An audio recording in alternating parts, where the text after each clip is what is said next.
In Kinshasa jail, a political prisoner records his surroundings with a small camera hidden in the cover of his Bible.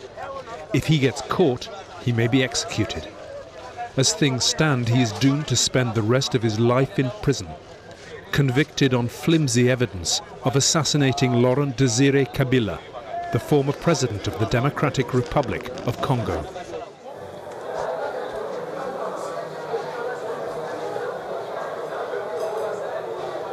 Je suis là parce qu'il faut bien que quelqu'un soit là.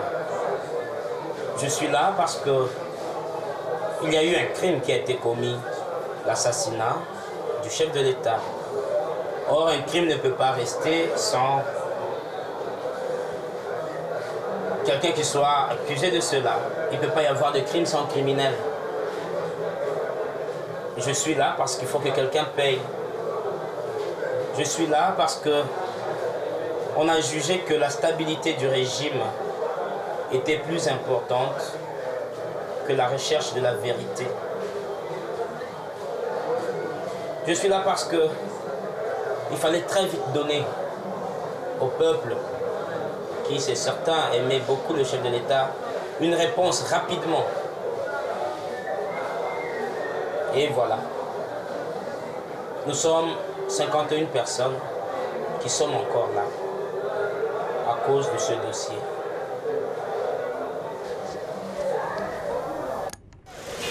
Laurent Kabila was killed on the 16th of January 2001 in circumstances that remain clouded.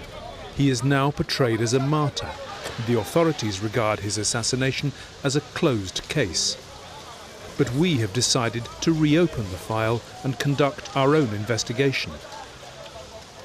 On May 17, 1997, Laurent Kabila became president of the DRC. Laurent Désire Kabila, je jure fidélité à la nation. He came into power with an army of child soldiers trained by neighbouring Rwanda. They marched across the DRC in order to overthrow the long-standing dictator, Mobutu Sese Seko. Their march began in the east of the country, on the border with Rwanda, and they walked 2,000 kilometers to reach the capital Kinshasa, where Kabila was greeted as a liberator. The West did not view the arrival of this former Marxist revolutionary as leader of the DRC in a favorable light. But Kabila imposed himself nonetheless, after Nelson Mandela steered Mobutu into retirement.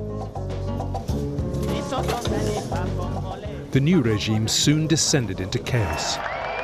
Kabila fell out with his allies. Rwanda had hoped to play some part in the management of this vast country with its plentiful natural resources in return for having provided weapons, ammunition and training for Kabila's men. But Kabila had no intention of sharing power. He drove out Rwandan troops. In turn, they created a rebel movement, the RDC, in the eastern Congo, and began a war that outlasted Kabila himself. On the 16th of January 2001, Kabila was assassinated by his bodyguard Rashidi, a former child soldier. Rashidi was then shot dead while trying to escape, taking with him the truth about the assassination and those behind it. In the presidential palace, the public can see how events played out that night. C'était le 16 janvier 2001. Mzee travaillait dans ce bureau. C'est un bureau habituel qu'on appelle la Maison Blanche. Et il travaillait avec l'un de ses collaborateurs, le directeur de cabinet. Voici les dossiers sur lesquels il travaillait.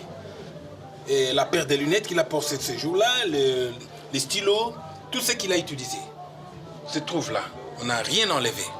Et quand Mzee était assis là-bas, il a vu quelqu'un de l'autre côté. Cette porte-là était ouverte. Il a vu un de ses gardes rapprochés qui lui a fait signe qu'il voulait lui parler en aparté. Et alors, le connaissant, il lui a fait signe de venir.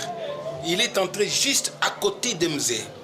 Malheureusement, il était armé. Il avait son revolver. Et il a tiré à bout portant. Alors, vous regardez ici sur le fauteuil, vous voyez l'impact des balles. Il y a une balle ici. Et ça, c'est le sang. Ça, c'est le sang également. Une balle est entrée là-bas, une autre ici derrière. Mais vous êtes le seul témoin. Je suis le seul témoin et le dernier à lui avoir parlé. Effectivement. Vous parliez de quoi ce jour-là? Nous préparions le sommet France-Afrique. Nous devions aller à Yaoundé. Et ce jour-là, c'était le jour de ma permanence. Et c'est à ce moment-là qu'il m'avait demandé qu'on fasse la liste des gens avec qui nous devions voyager. Nous étions sur ce dossier-là, quand l'inévitable est arrivé. Et donc là, Rachidi entre, Ouais. là vous le voyez, c'est quelqu'un que vous connaissez ou... Non, je savais que c'était des gardes-corps du chef, mais je ne sais pas s'il s'appelait tel. Ça faisait pas longtemps que j'étais là-bas. Et là, il se passe quoi? Vous voyez quoi exactement? Non, il vient, il arrive à la porte, il claque ses souliers, il salue. Le chef lui demande qu'est-ce qu'il y a, venez. Et il est entré. Et là, il fait quoi? Là, moi, j'étais en train de prendre note. J'entends le premier coup de feu. Je regarde, il tire encore une fois. La troisième fois, il tire, et puis il commence à sortir. Voilà comment ça s'est passé. Et là, je me suis revenu, je ne comprenais rien du tout. Je ne savais pas ce qui s'est passé. Et bon, je suis sorti aussi vers la porte de la part où il est entré. Il courait. Et j'ai crié en swahili, « Uibwana na pigara ici masasi ». Et à un certain moment, j'entends, ce monsieur vient de tirer sur le chef de l'État. Hein? Moi, je ne le connaissais pas de nom. Je dis, Uibwana na pigara ici masasi. Chiribagula qui est à l'escalier, qui voulait aller attendre vers le garage, il voit l'autre en train de sortir dans la précipitation, semble-t-il, avec son arme à la main. Chiribagula voit aussi M. Mort en train de le poursuivre, criant sur lui qui vient de tirer sur le chef de l'État. Chiribagula affirme avoir tiré une balle sur Rachidi dans la jambe et il est tombé. Mais subitement, Edi Kapend viendra avec Kalachnikov pour achever Rachidi. Et Chiribagula affirme même qu'il a empêché Edi Kapend de laisser qu'il parle. Edi Kapend, dans la colère, d'ailleurs, les questions qui lui étaient posées sur ça, il lui-même dit que il avait achevé effectivement parce qu'il était dans la colère. Camarades, officiers et soldats, le peuple congolais, encore une fois en ce jour, a besoin de votre sérénité. Eddie Kapend was Kabila's personal assistant. It was Kapend who killed Rashidi, the assassin. He then went on state television to appeal for calm, fearing news of Kabila's assassination would spread and trigger panic in the army. Vous, soldats et commandants, divisez les armes sans ordre préalable qui vous sera donné par la hiérarchie selon l'ordre que je donne en ce moment. Eddie Kapend kept quiet about events at the palace. He was playing for time. He wanted to make sure the succession was organized peacefully. The borders were sealed. At the airport, only one plane was allowed to land.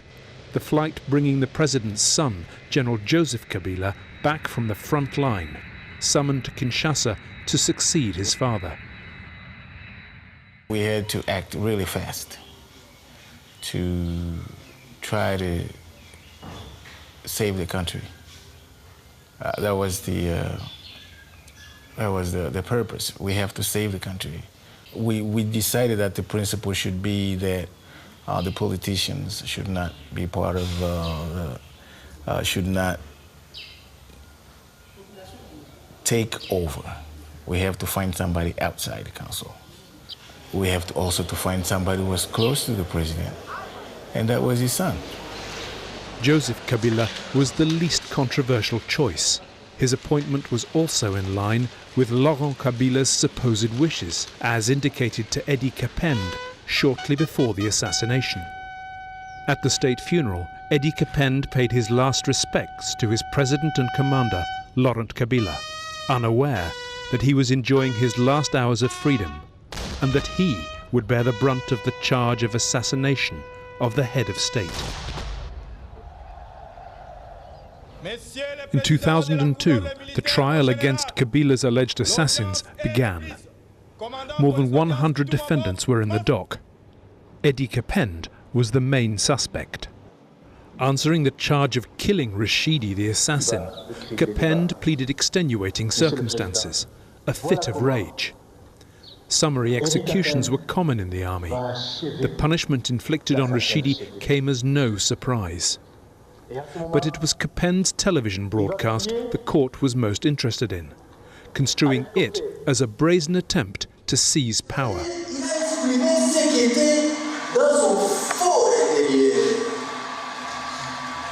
De manière tout à fait aisée. C'est sorti donc au moment opportun. Au moment où il fallait justement prendre maintenant les choses en main. State prosecutor Charles Alamba accused anyone and everyone. He was determined to find as many culprits as he could. En général, avec tout mes respects, je n'ai jamais tenté de prendre le pouvoir. Jamais. Je fais mon devoir à la fidélité vis-à-vis du chef de l'État et personne d'autre ne pourra qui me manquer. C'est aujourd'hui que les gens sont en train de considérer toute cette loyauté-là comme un sentiment de méchanceté. He is the one who was next to the president. He was the man who was giving all these years the information from the president to the different soldiers, to the different generals, in fact. So I think he felt like it was also part of his responsibility to go and address the military. I think. Because I remember that night, he was talking to different generals in the provinces, telling them to be to keep quiet, not to control their troops, don't let anybody panic, things are under control. He was telling them, and nobody objected. And in fact, I think to some extent, he helped the country because he was giving them the confidence of the power. But to say that he wanted to take power that night, I don't think so. Colonel Capin dans la barre. Je déclare coupable d'attentat contre la vie du chef de l'État, d'y ne retenir aucune circonstance atténuante en sa faveur et le condamne pour cette infraction à la peine capitale. La Cour ordonne son arrestation immédiate.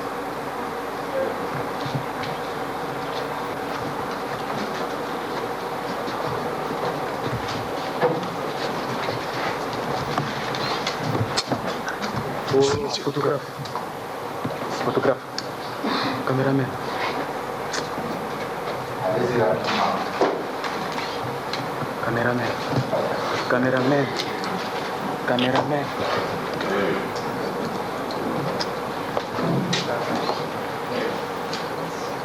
Capitaine Capote Mouche. Overall, nearly 100 people were to be convicted on the basis of vague suspicions. Most of them sentenced to death or life in prison for assassination. One of them was Antoine Vumilier, our prisoner with the hidden camera. La Cour le condamne à une peine de vie plus forte, soit la peine capitale. Justin Mirini. The trial lasted 9 months, but there were so many flaws in it that after reading his verdict, the judge made his own announcement. Le procès contre l'assassinat du chef de l'État n'est pas terminé. Les enquêtes continueront et d'autres procès aussi continueront. La séance est levée. 7 years later, the death sentences have not been carried out. But in spite of the judge's promises, there has been no new trial. Antoine Vumilier and his companions are still rotting in Kinshasa prison. The late president of Congo keeps a watchful eye on them. C'est par là que je reçois de l'air, un peu de lumière, mais aussi des eaux de pluie lorsqu'il pleut. Voilà un peu, il n'y a pas de vitre, mais c'est bien renforcé pour que je ne tente pas de me sauver. C'est mon bureau, le bureau d'un condamné à mort. Je ne sais pour combien de temps encore. Vous avez là des auteurs que j'aime bien, Abdurrahman Ouaberi, Proust, Zadie Smith, Alain Mabakou, et qui d'autres, Céline. J'habite une petite cellule avec 2 autres détenus de droit commun. On a dit que je devais être surveillé par cela parce que moi, comme les autres détenus politiques, avons une tendance compulsive à l'évasion. Il suffirait qu'on ait une brèche et on s'évaderait ici même près d'ailleurs. Voilà. Antoine Vermillier spends his days dreaming of a way to escape. As for Eddie Capend, the man who went on state television, he remains in his cell all day. He keeps silent in the hope that one day the trial will be reopened and that his innocence will be established. In the meantime, even if a cell is not exactly a luxury, it is their only privilege in this prison, where survival is a daily worry.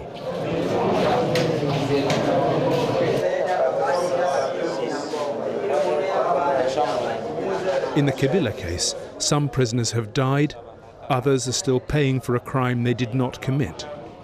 While outside the prison, Laurent Kabila is treated as a national hero. The political elite, while honoring Laurent Kabila's memory, prefers to remain silent. However, away from official ceremonies, tongues tend to loosen. Abdoulaye Yerodia, now a senator, was a Kabila ideologist and faithful friend. Les gens qui sont en prison, je ne pense pas que c'est eux. Ils ont porté le chapeau et tout. Il était difficile de trouver les vrais auteurs de cette infamie. Mais se mettre à défendre cette cause, que ce n'est pas eux qui ont tué Mzee, il faut les libérer, il faut avoir la solution de rechange. Alors qui a tué Mzee, ça moi je ne sais pas. Je ne sais pas encore. On ne peut lutter pour les Kabila que si on a une solution d'échange. On ne peut pas dire libérez-les et puis c'est tout. So when Kabila died, what happened exactly? Rashidi, the president's bodyguard, enters the office. He fires 3 shots at Kabila, who dies immediately. Rashidi tries to escape, but he is neutralized by another bodyguard, who shoots him in the legs. Alerted by the shots, Kabila's right-hand man, Eddie Capend, rushes over and kills Rashidi. But Rashidi did not act alone. The plan was that he would escape by climbing over the walls surrounding the palace, where George Mirindi, his alleged accomplice, was waiting in a car. When Rashidi failed to appear, George Mirindi left without him. George Mirindi was arrested and even confessed to taking part in the assassination. But remarkably, he was able to escape before the opening of the trial. À comparer le nommé Mirindi Firemba George. Reconnaissez-vous avoir participé à l'assassinat du président Kabila le 16 janvier 2001? Oui. Comment avez-vous participé? Je vous donnerai le détail demain. Pourquoi demain et pas aujourd'hui? Je ne suis pas disposé aujourd'hui à cause de mon état de santé. Pouvez-vous nous donner les noms de gens avec qui vous avez préparé et exécuté cet attentat? Je vais vous donner leur nom demain. In his statement, George Mirindi said he would explain what happened. But one night, Mirindi escaped from prison. Antoine Vermillier was in the same cell when the escape took place. Une nuit, vers 3 heures du matin, nous voyons un certain Kassongo, Chap-Chap, comme on l'appelait, qui était directeur de renseignement. Il est entré dans le cachot. Nous savions bon qu'il est venu comme d'habitude pour torturer, interroger. Mais il dit ce jour-là, bon, voilà, je vais appeler 3 noms. Il appelle 3 noms. Le major Bora, devenu général par la suite au sein de la rébellion du RCD.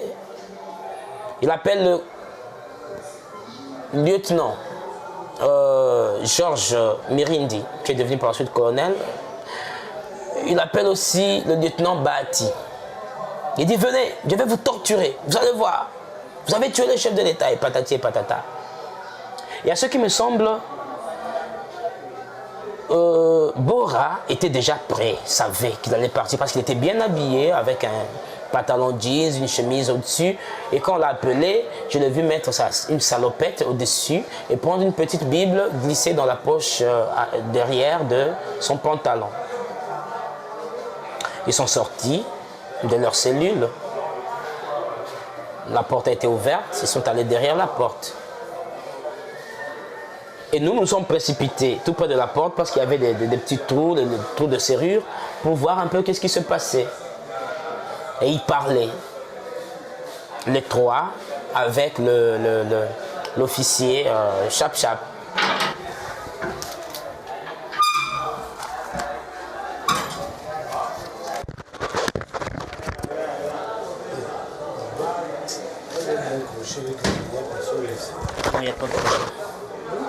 Alors, quand le directeur de renseignement, Chap-Chap, Salomon, s'est rendu compte que nous étions en train de regarder les lorgnets à travers les petits trous, il a dévissé l'ampoule, une ampoule qui se trouvait tout près de lui, il a fait noir et nous ne pouvions plus rien voir.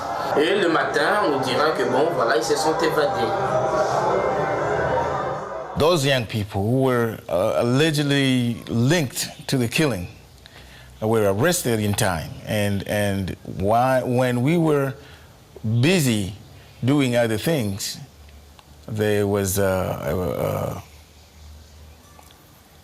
somebody came and paid the guards some money, and they ran away with the prisoners, and the guards and the prisoners ran away. I think they crossed to Brazzaville.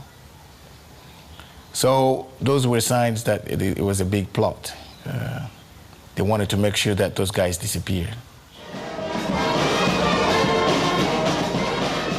Whoever financed Mirindi's escape was almost certainly behind the assassination. And they have succeeded in shrouding the case in mystery even today.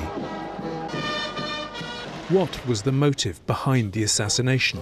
Why did Kabila's bodyguards, Rashidi and Mirindi, take the decision to kill their leader, given that both men were amongst those who had been with him from the start?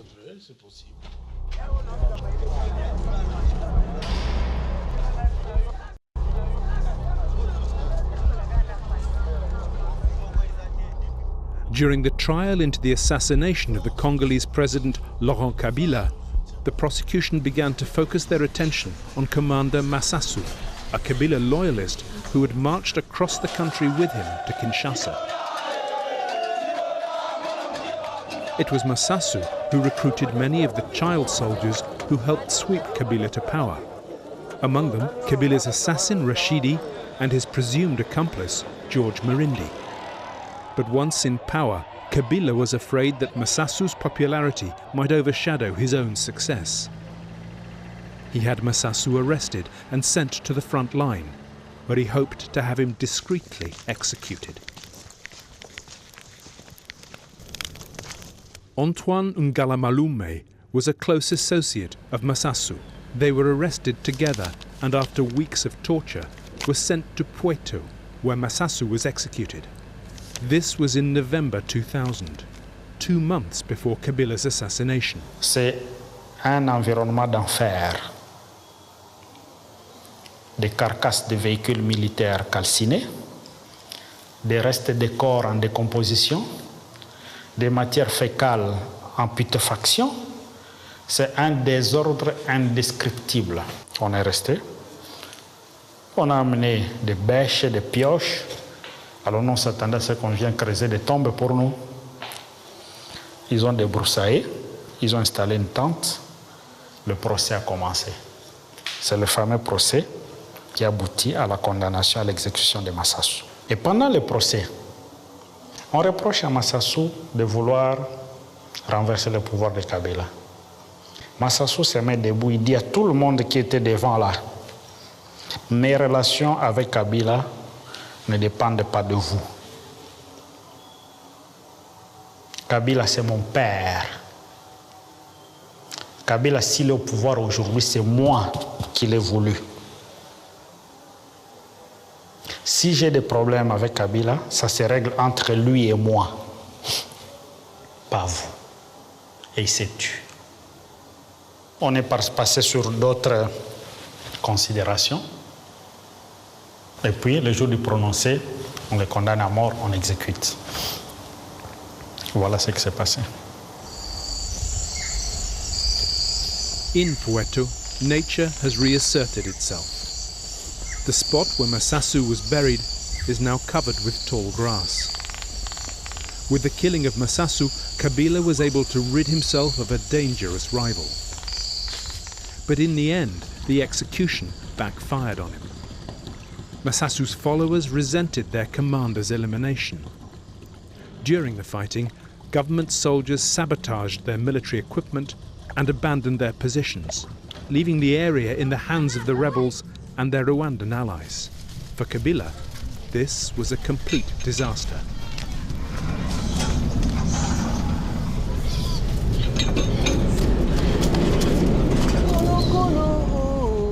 At the palace, most of Kabila's bodyguards had been recruited by Massassou.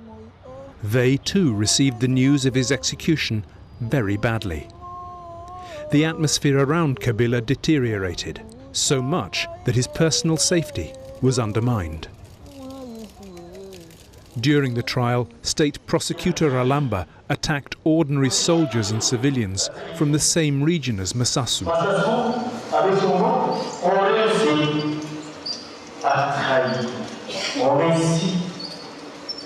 À déstabiliser, à démoraliser et même à terroriser les soldats. More than 100 men were arrested, accused of having organized Kabila's assassination to avenge Massassou's death, and given heavy sentences. Yet it is hard to believe that so many people could have been part of a plot that remained completely secret. For Rashidi and George Murindi, Massassou's execution was just one of many humiliations. The bodyguards were badly treated by Kabila. They received only meagre wages. Supposedly the last line of palace defense, they had lost faith in Kabila and were perhaps ready to listen to anyone who might wish to get rid of the president.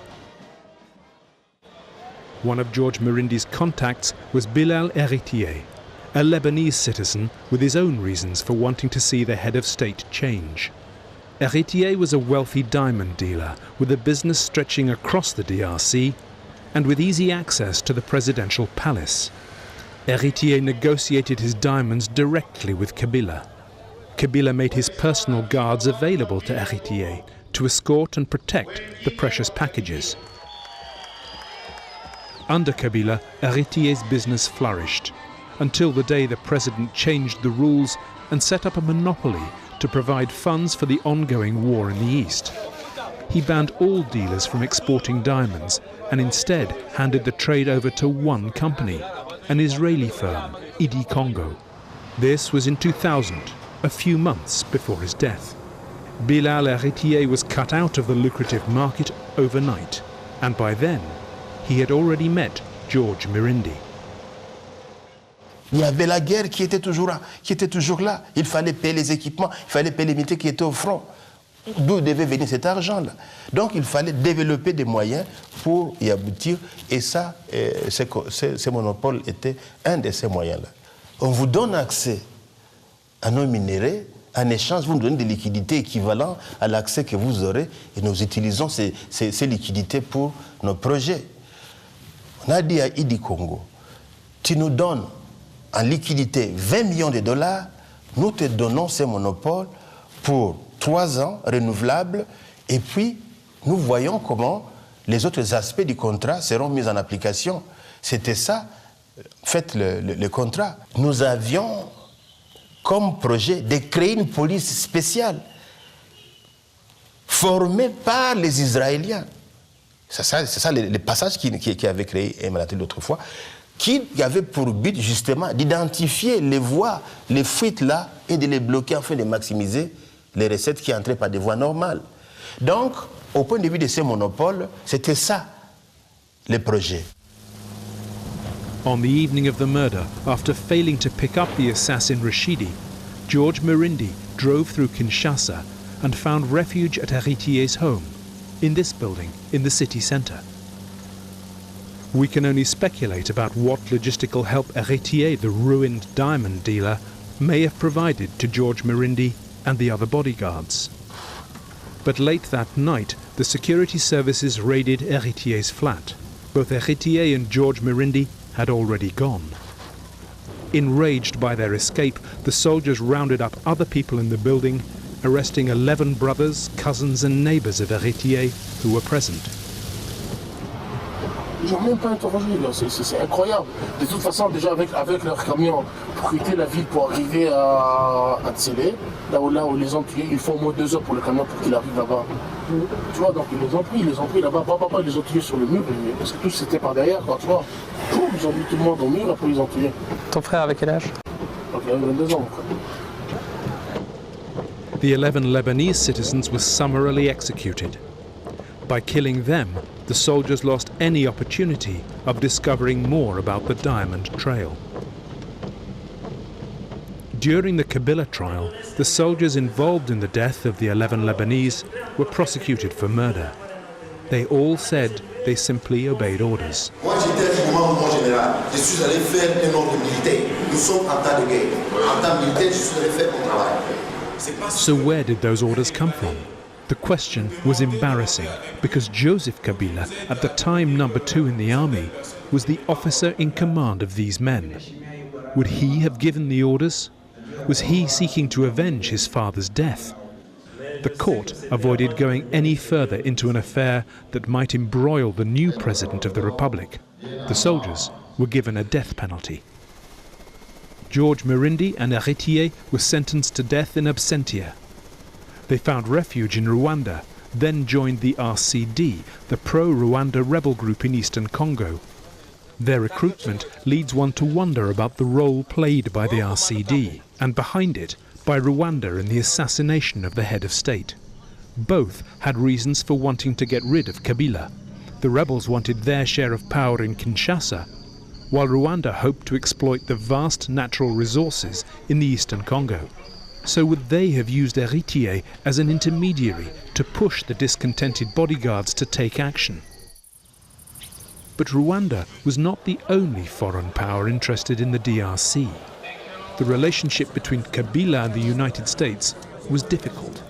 From the beginning of the war, the US had sided with Rwanda and requested that Kabila lay down arms and take part in peace negotiations. It also demanded an economic opening up, but Kabila preferred to turn towards China, Iran and North Korea instead.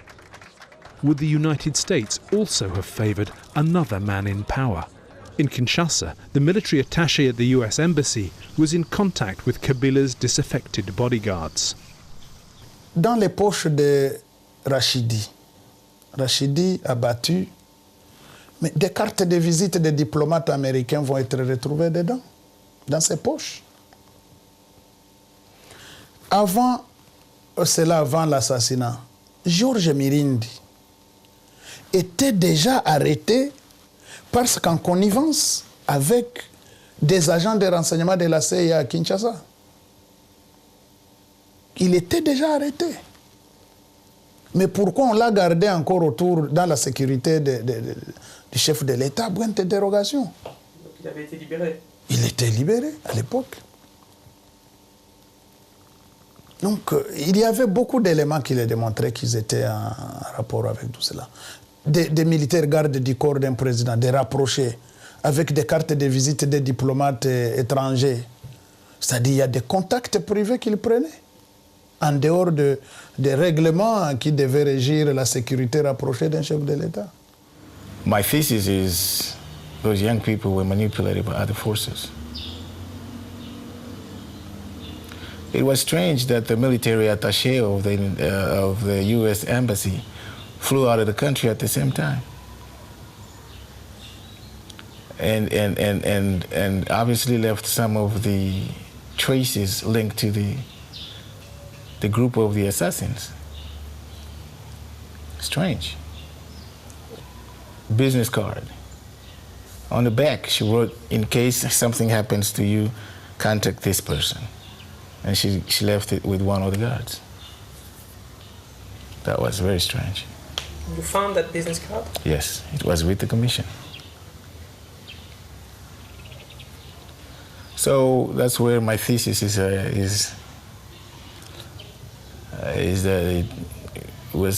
it was the forces from outside. Clearly.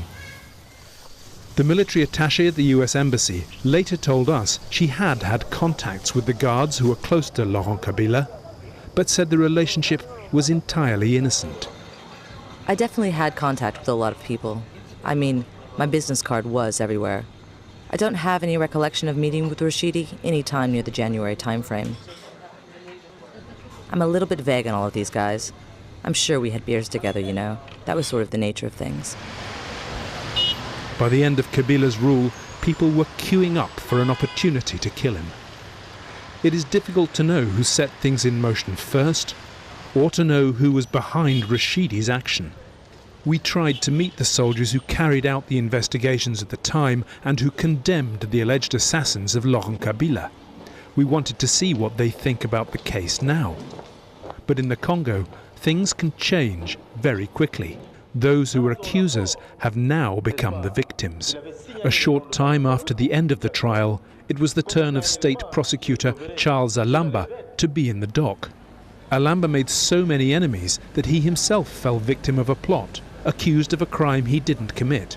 Ironically, he was sentenced to death by the same judge who presided over the trial for the assassination of Kabila. Alamba is now also in jail. As for the judge, the man who said that the assassination case was not closed, who promised new investigations, he has been dismissed.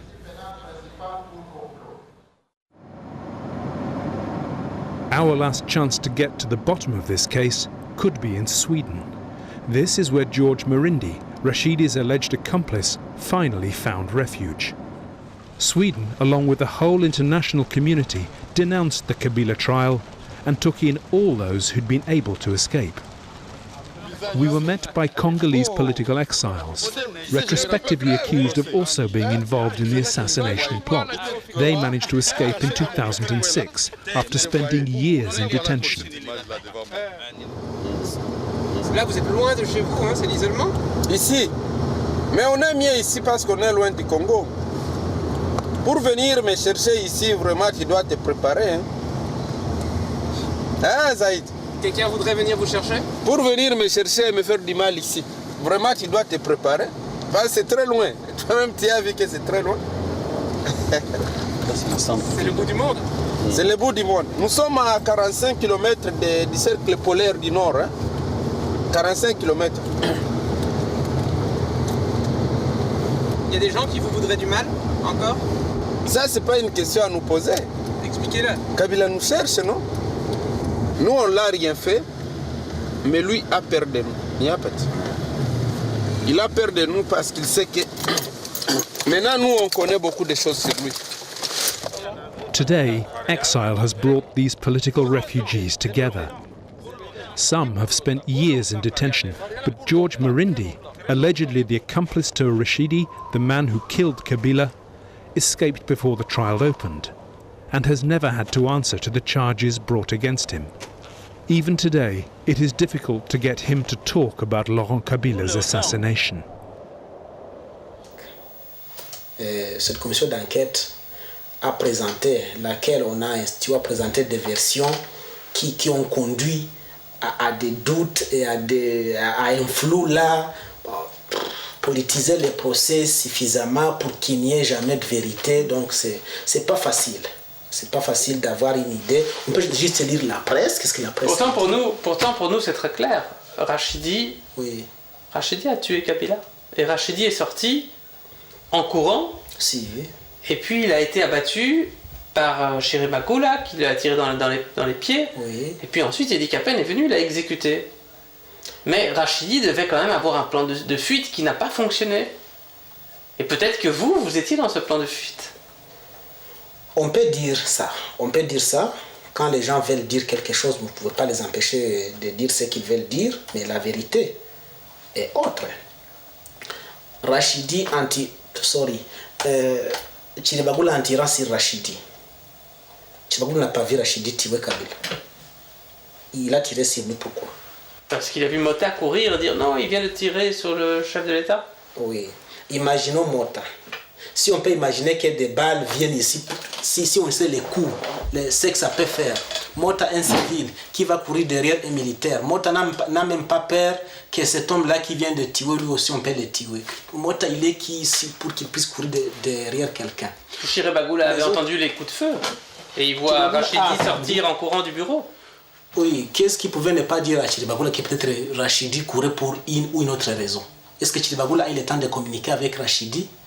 Est-ce que Chiribakoula a d'abord vu que les dégâts que Rachidi aurait commis? Est-ce que donc c'est très flou. Hein? Et les Libanais?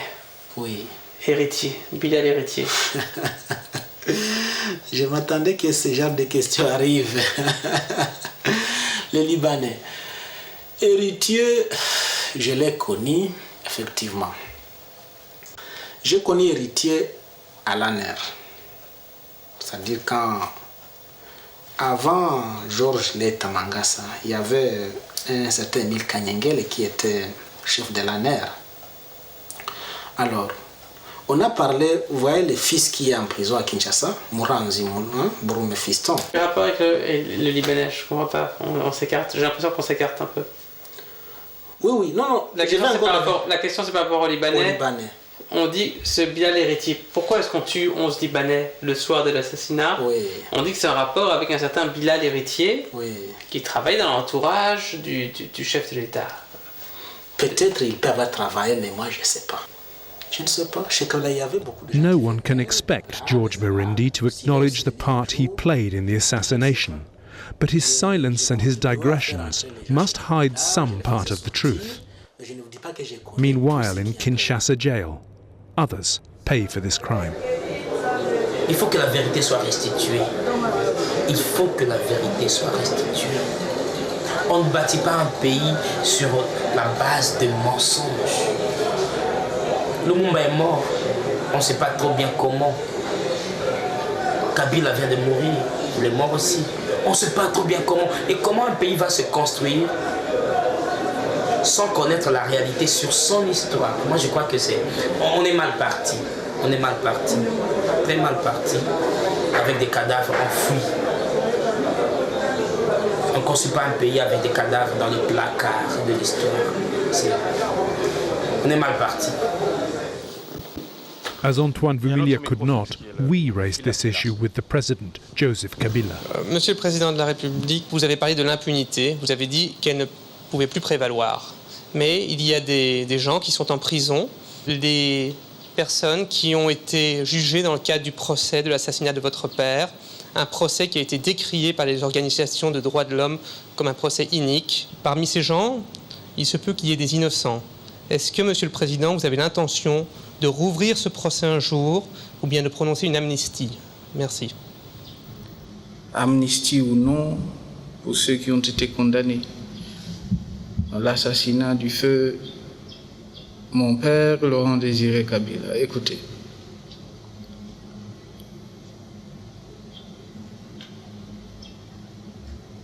Il y a eu 2 ou 3 assassinats aux États-Unis de président de la République.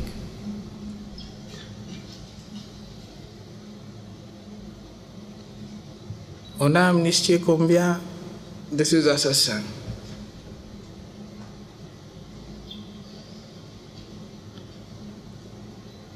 Vous savez, la démocratie, c'est aussi la justice. C'est la 3e fois que M. Zachman me pose la question.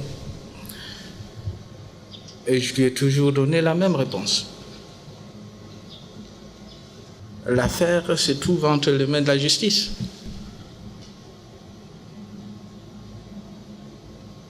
Je ne suis ni le président de la Cour suprême, ni le procureur général de la République d'ailleurs, ni l'auditeur. Alors, je n'aimerais pas ici influencer la décision de la justice congolaise. For Joseph Kabila, this is not just about the assassination of the former president, but the killing of his own father. Consequently, the situation is complex. Should new legal proceedings be allowed, the whole truth about Laurent Kabila's assassination might come out. But this seems very unlikely. The trial has enabled Joseph Kabila to maintain publicly that his father's assassins have been found, and so he can assert his own power. Today, he does not want to rake over the past. New investigations may uncover the involvement of the foreign powers with whom Joseph Kabila has built alliances since coming to power. He has signed peace accords with Rwanda, ended the diamond monopoly, and opened Congo to foreign investors. This reconciliation suits everyone, except those forgotten in Kinshasa prison.